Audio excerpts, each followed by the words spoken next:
मुनव्वर फारूकी ने the society के अंदर जो इंसाफ किया वो आपको कैसा लगा? क्या आपको सही लगा मुनव्वर का इंसाफ? भाई as a host Munawar Faruqui का ये पहला शो है एज अ होस्ट, और वहां पर जब पहले शो में कंट्रोवर्सी हुई जिस तरीके से होस्ट कर रहे हैं, मुझे सच में सलमान खान की याद आई। और कुछ इंसाफ भी वैसा ही किया। आपने वो देखी होगी ना वेलकम, जिसमें वो कहते हैं फरदीन खान के फादर साहब आते हैं, फिरोज खान, वो कहते हैं अभी हम जिंदा हैं, इंसाफ होगा और जरूर होगा। दरअसल हुआ क्या था भाई, अज़मा फल्ला जो कि एक कंटेंट क्रिएटर हैं, काफ़ी ज़्यादा अलग तरीके से अपने शोज को खेलती हैं, और मन्नत है एक और है भाई, सब दमदार हैं, बॉडी शॉडी रखती हैं, थोड़ी सी पावर दिखाने का दम रखती हैं, और इन दोनों में होती है आर्ग्यूमेंट। जैसा शो है सोसाइटी, वहां पर आर्ग्यूमेंट होना बनता भी था।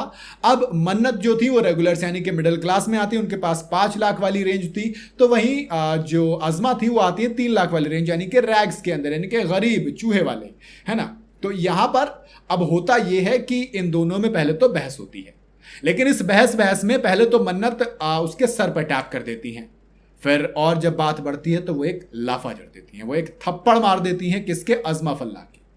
अब अज़मा इसके बाद मूड ऑफ करके बैठ जाती है। अज़मा ने दिमाग खूब लगाया, अज़मा कुछ नहीं बोली, और अज़मा ने क्लियर कह दिया माइक पकड़ के कि भाई इस पर एक्शन लेना चाहिए, उसके सारे चिप्स मुझे दे दो, ये कर दो। 2-3 चीज़ें उन्होंने कही जो उनको चाहिए थी।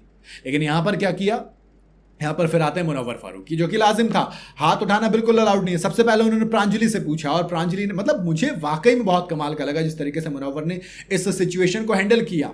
वरना देखो, मुनव्वर भी एक कंटेंट क्रिएटर, और वहां पर जितने भी कंटेस्टेंट है वो भी एक कंटेंट क्रिएटर हैं, लेकिन आप होस्ट हो, आप इन सबसे ऊपर हो, और ये सारे आपके कंटेस्टेंट हैं, ये आपकी सोसाइटी में आए हैं, तो ये सारे आपसे नीचे हैं, और अगर आपको फैसला करना है तो आपको खुद से ऊपर दिखाना भी पड़ेगा। तो मुनव्वर ने वो जो चीज की, पहले मुनव्वर ने हर एंगल से उस चीज को देखा, उसके बाद डायरेक्ट अपना फैसला नहीं सुनाया, पहले प्रांजलि से पूछा कि बताओ क्या क्या हुआ।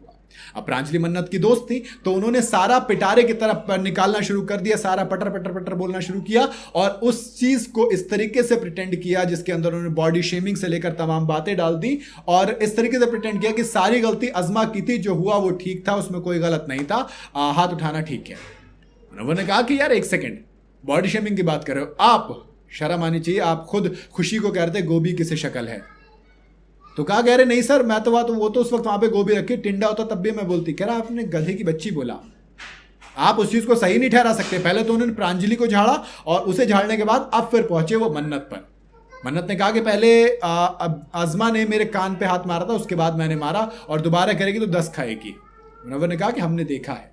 मन्नत ने फिर क्लियर कहा कि आप कैमरा चेक कर लो। मुनव्वर ने कहा अरे कैमरा छोड़ो, हमने यार एंगल से देखा, हमने इंटेंसिटी देखी, हमने इंटेंशन देखी, जो आप बात कर रहे हो ना, जो दलीलें आप दे रहे हो सारी हम चेक कर चुके हैं, और इसके बाद अब फैसला तो होगा, क्योंकि मारना तो अलाउड है ही नहीं हमारे घर के अंदर, मेरी सोसाइटी के अंदर हाथ उठाना अलाउड नहीं है। और फिर मुनव्वर ने स्वैप कर दिया, यानी कि क्या हो गया, जो मन्नत रेगुलर्स में थी मिडिल क्लास में, वो पहुंच गई गरीब में, रैक्स में, और अज़मा फल्ला पहुंची ऊपर जाकर, कहां पर? रेगुलर्स में। हालांकि अज़मा वापस रैक्स में आई, फिर बॉटम 3 में पहुंची, फिर उन्होंने कुछ ऐसा कांड करके दिखाया जिसके बाद वो रेगुलर्स की जगह रॉयल्स में पहुंची। तो मुनव्वर का ये इंसाफ रहा। आपको कैसा लगा बताइए जरूर कमेंट के अंदर। वीडियो अगर आपको पसंद आई हो तो इसे लाइक और शेयर जरूर करें, और जाते जाते चैनल को फॉलो और सब्सक्राइब जरूर करते जाइएगा।